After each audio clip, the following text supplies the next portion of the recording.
Hi అండి. ఈరోజు పిల్లలకి, హస్బెండ్‌కి లంచ్ బాక్స్ అయితే ప్యాక్ చేస్తున్నాను. ఏం చేశాను, ఎలా ప్యాక్ చేస్తున్నానో చూసేద్దానండి. ఈరోజు పెద్ద పాపకి స్కూల్‌లో ట్రిప్ ఉంది. సో, వాళ్ళ ఫ్రెండ్స్ అందరూ మెనూ వేసుకొని తలా ఒక ఐటెమ్ తీసుకురావాలి అని ప్లాన్ వేసుకున్నారు. నేను చేసే ఎగ్ ఫ్రైడ్ రైస్ అంటే వాళ్ళ ఫ్రెండ్స్‌కి చాలా ఇష్టం. బట్ ఇప్పుడైతే కార్తీక మాసం కాబట్టి నో నాన్ వెజ్. అందుకనే వెజ్ ఫ్రైడ్ రైస్ అయితే చేశాను. కొంచెం ఎక్కువ క్వాంటిటీ కాబట్టి డిస్పోజల్ బాక్స్ అయితే ఈజీగా తినేసేసి త్రో చేసేస్తారు అని చెప్పి ఆ బాక్స్‌లో పెట్టాను. ఈరోజు బ్రేక్‌ఫాస్ట్‌కి ఏమీ చేయలేదు. ఓన్లీ పప్పాయ, యాపిల్ కట్ చేసేసి అవే అందరికీ పెట్టాను. పిల్లలు బస్‌లో కూర్చొని తింటామన్నారు. సో, వాళ్ళకి పపాయ, యాపిల్ 2 కలిపి పెట్టేసేసాను.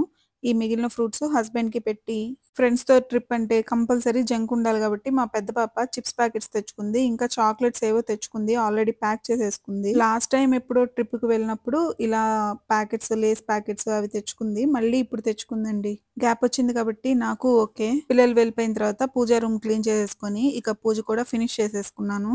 ఇలా అయితే లంచ్ బాక్స్‌లు ప్యాక్ చేశాను. ఇంతకీ ఈరోజు మీ కిడ్స్‌కి ఏం ప్యాక్ చేశారో కామెంట్ చేయండి. ఓం నమః శివాయ.